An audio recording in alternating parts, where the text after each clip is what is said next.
Welcome to Your Mic is Hot, the podcast where we speak up, stand out, and build something that fits your life. I'm your host, Julie Eichhoff of the Online School for Voiceover, and I believe that your voice, your story, and your skills are the keys to creating a business that's as unique as you are. And let's dive in. Hi, everyone. Welcome back to Your Mic is Hot. Today, we are going to be talking about fear, failure, feeling unqualified, and finding your flow. I'm Julie Eichhoff, and today we're going to be getting into the more emotional side of business, not the strategy, not the structure of your business, but instead the stuff under the surface, under your skin and in your heart. We're going to talk about fear, failure, and the stuff you think about between 2 a.m. and 4 a.m. when you can't sleep. Here is something that really nobody told me when I started my own business, and it's that when you're building something with your voice, your vision, your passion, your heart, it will stretch you, both emotionally and mentally. And if you've ever felt sort of stuck in that fear or paralyzed to move forward, or like everyone else around you has it figured out except for you, well, then this episode is for you. We're going to be talking about mindset shifts that actually help you grow, not just in business, but also in life. The first part is fear is a part of the process. So let's talk about that. Because a lot of people treat fear like a stop sign. You think, if I'm scared, it must mean I'm not ready. Or if I'm nervous, I probably shouldn't do this.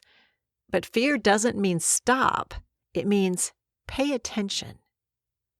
Fear shows up because you're about to do something that matters. You're stretching. You're growing. You're taking up space. That's not weakness. That's the signal you're in the game. You know, when I launched my first online course many, many years ago, I was worried and I was really nervous. And I had the thought of, who do I think I am to do this? I'm not the best voice artist in the world. I'm not the best coach. What makes me think that I can put this out in the world and that somebody else is going to want to buy it and go through this course? And it's an icky feeling, and it sticks with you for quite a while. But in the end, I did it anyway. I put the course out there. And you know what? The fear didn't go away right away, but my capacity grew. And the point is that you're not trying to suppress that fear. You're trying to work through it and realize that that's an important place to be in. You don't need to be fearless. You just need to be willing. So let's talk about redefining fear and redefining failure. The word failure, that's a tough one. That word can really hit you hard, especially if you are a perfectionist, right? Like when you put something out into the world, you want it to be exactly right and to look like you got it perfect. But here's the shift that can change things for you and for me, and is to think of it more like this. Failure isn't personal. It's not that you did something wrong. It's directional. It's feedback. It's data. It's something that happened. It's not something that you are. So let's say you had an online course or a business of some kind and you launched it and it flopped. That doesn't mean that you're a fraud or that you shouldn't continue to pursue it. Or maybe you made a pitch to a potential client and they rejected it. That doesn't mean that you're not good enough to try again. It just means that something didn't land that time, and now you get to learn from it. So there's a difference between failure and finality. Most of the successful business owners I know and that you probably admire, well, they're just people who kept going. It's not that they didn't experience fear. It's not that they didn't experience failure. They just kept going. They kept trying, learning from their mistakes, and then redirecting forward. And look, if you never fail, you're probably not playing big enough. And you're playing it too safe. Now let's talk about one of the biggest mindset blocks that may slow you down and that gives you that sense of fear. And it's called imposter syndrome. And I'm sure you've heard of it before. Imposter syndrome it's that nagging voice that in your head. It says, maybe I'm not really experienced enough to do this, or Why would anyone listen to me? Or other people are already doing this, and I'm sure they're doing it better than me. Well, if you felt this, first of all, welcome to the club because we all have. Do not let this stop you, okay? This isn't a problem. It's totally normal. You're human. And in many ways, imposter syndrome is a sign that you're stretching into new territory, and that's a good thing. And it's that you care about doing a good job and that you're leveling up. One resource I recommend, and I recommend it often, is a book called Unqualified Success by Rachel Stewart. A little bit of self-promotion here. Yes, I did narrate the audiobook version for Rachel. But whether you read the book, you listen to it, whatever, this was probably one of my favorite voiceover projects of all time, not only because what I learned personally, but what I can share with other people who are in the same space. And I wholeheartedly recommend that you read this book. I'll put links to it in the show notes so you can grab it there. It's such a powerful read, especially if you're someone who's building a business or a voice, and you're in a space where right now you're not sure you feel qualified. Maybe you're at the beginning of your journey of your business. Here's an excerpt from the book. For each of us, there is a leap that we must make from our current reality to the life we want. What we need to understand is that we can't wait and make the leap until it becomes reasonable and believable and logical. We can't wait around until the circumstances indicate that now it's possible, because that moment never comes. The only way we get from here to there is to make the jump, even when it's impossible, incredible, and utterly unbelievable. All right, I love that because it's saying you can't sit around and wait until you feel totally qualified, until you feel like you're the best in your field and everybody should listen to, because that moment will never come and you will never move forward. All you have to do is decide that you're willing to continue moving forward.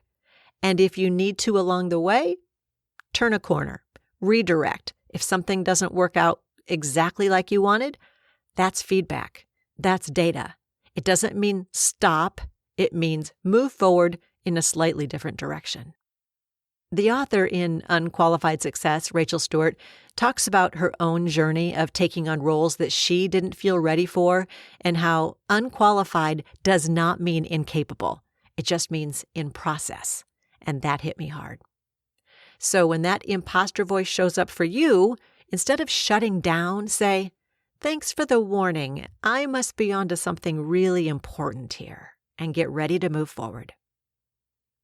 All right, next, we're going to talk about finding your flow. Instead of forcing something, find your flow. We hear a lot about flow state, that space where time disappears and we're fully immersed in our work. In real life, it's not always that clean. I'm always looking for that. I'm always looking for that block of several hours in the day where I can be totally encompassed in what I'm working on and everything flows and I don't even know what time it is and I accomplish so much. But the truth is, to try to find that amount of time to get into that headspace, it does not happen often. Sometimes finding your flow looks a little bit different. So it might be doing a messy draft instead of a perfect post.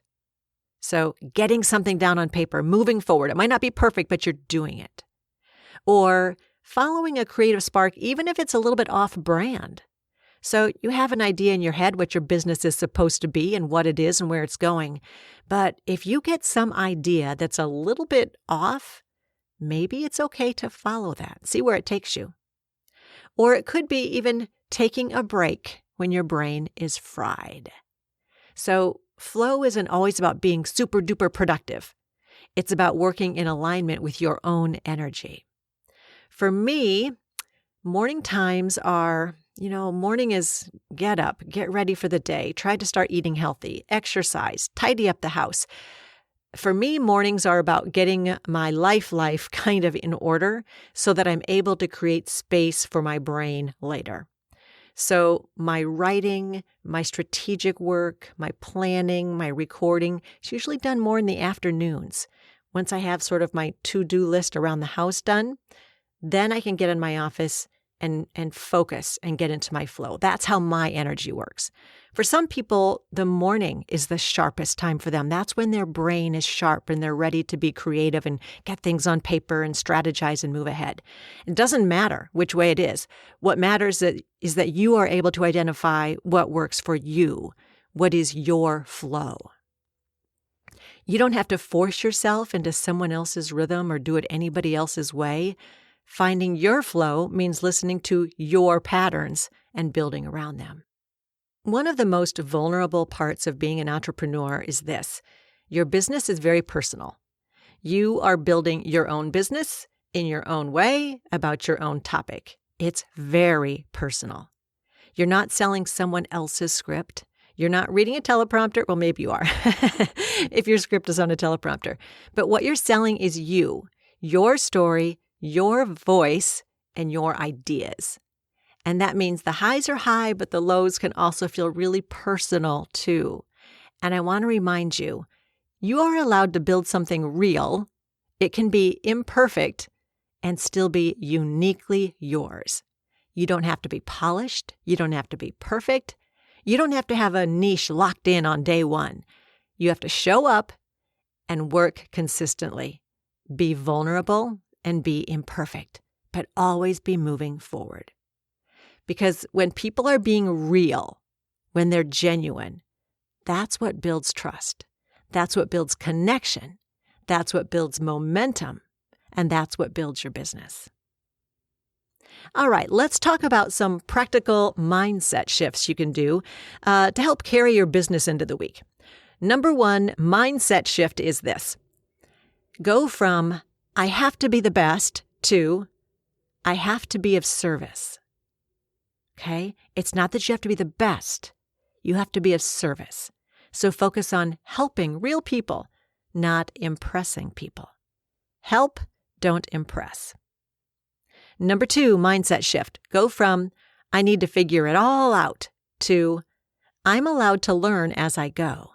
Aha, this one's really important. You don't need to have everything figured out to get your business going. You can learn as you go.